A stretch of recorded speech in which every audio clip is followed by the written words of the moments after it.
When those acute changes become more and more chronic, so imagine a person who's constantly worrying about the future and worrying uh, about events that may not entail any physical harm, and yet those events are hijacking the stress biology. When those changes transition from being acute to more chronic, that's when they really can exact a toll.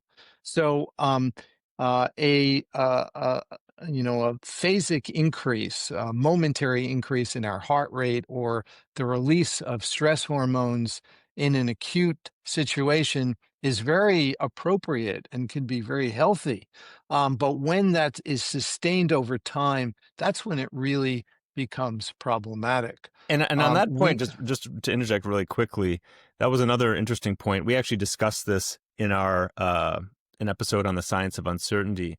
But that's another thing that came up in that conversation that's very relevant to this. When you do have that kind of physical threat and it's appropriate, usually that action serves to almost dissipate the energy that builds up. Like you actually do need to fight, you do need to flee or you freeze.